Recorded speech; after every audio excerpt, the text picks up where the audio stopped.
నమస్తే, welcome to dot news. నేను అనుష. నేతలు పార్టీలు మారడం రాజకీయాల్లో సర్వసాధారణం. విపక్షాల నుంచి అధికార పార్టీలోకి వలసలు చాలా ఏళ్లుగా ఉన్న ధోరణే. అయితే సిద్ధాంతాలు, విలువలకే తొలి ప్రాధాన్యత అని చెప్పుకునే బీజేపీ ఫిరాయింపు నేతలకు పెద్దపీట వేయడం ఆశ్చర్యపరిచే విషయం. లోక్సభ ఎన్నికల్లో బీజేపీ తరపున పోటీ చేస్తున్న అభ్యర్థుల్లో 4వ వంతు వలస నేతలే. గతంలో కాంగ్రెస్ పార్టీలో ఈ విధానం ఉండేది. ఇప్పుడు ఆ అవలక్షణం బీజేపీకి కూడా వచ్చిందంటున్నారు.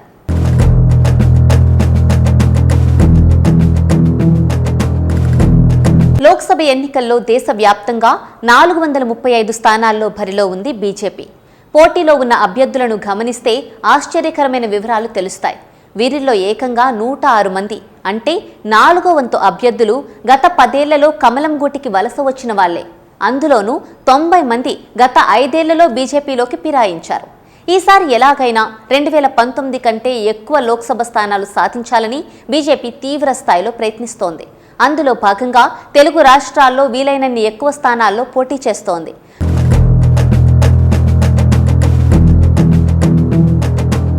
ప్రాంతీయ పార్టీల్లో టికెట్లు రానివారు, మోదీ కరిష్మా కలిసొస్తుందని భావించిన వాళ్లు ఎన్నికల ముందే కమలదళంలో చేరారు.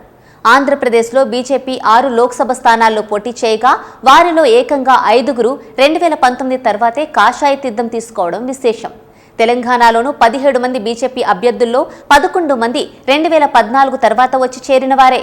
వీరిలో చాలా మంది మాజీ కాంగ్రెస్, టీడీపీ, బీఆర్ఎస్ నేతలే. ఏపీ వంటి చోట్ల బీజేపీ బలహీనంగా ఉంది గనుక వలస నేతలకు పెద్దపీట వేసిందనుకుంటే, పార్టీ ఎదురులేని పొజిషన్లో ఉన్న యూపీ, హర్యానా తదితర చోట్ల ఇదే బాట పడటం ఆశ్చర్యం కలిగించే విషయం. హర్యానాలోని 10 లోక్సభ స్థానాల్లో బీజేపీ తరపున బరిలో ఉన్న వారిలో 6గురు 2014 తర్వాత పార్టీలో చేరిన వారే. ప్రముఖ పారిశ్రామికవేత్త నవీన్ జిందాల్ అయితే లోక్సభ ఎన్నికల ముందే బీజేపీ కండువా కప్పుకున్నారు. పీసీసీ మాజీ చీఫ్ అశోక్ తన్వర్ కూడా అంతే. ఇక యూపీలో బీజేపీ సొంతంగా పోటీ చేస్తున్న 74 లోక్సభ స్థానాల్లో 23 చోట్ల బయట నుంచి వచ్చిన వారిని బరిలోకి దించింది. పంజాబ్లోని 13 స్థానాల్లో ఏకంగా 7గురు బీజేపీ అభ్యర్థులు వలసపక్షులే.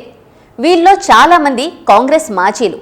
వీరు చాలా వరకు మాజీ సీఎం అమరీందర్ సింగ్ తన పార్టీని బీజేపీలో విలీనం చేసినప్పుడు బీజేపీలోకి వచ్చారు.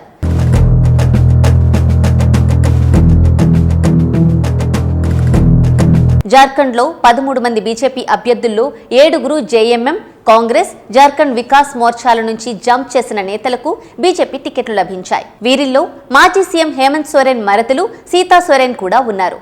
ఒడిశాలో 29%, తమిళనాడులో 26% మంది బీజేపీ అభ్యర్థులు ఫిరాయింపుదారులే. మహారాష్ట్రలోనూ 25 వంతు బీజేపీ అభ్యర్థులు బయట పార్టీల నుంచి వచ్చిన బాపతే.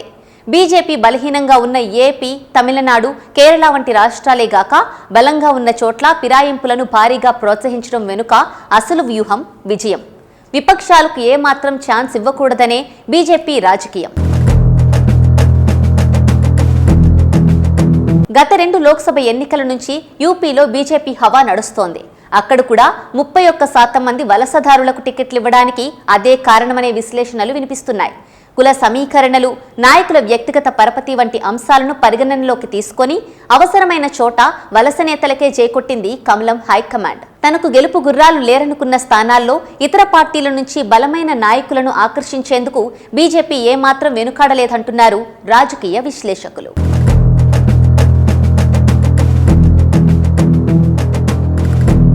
Please subscribe Dot News.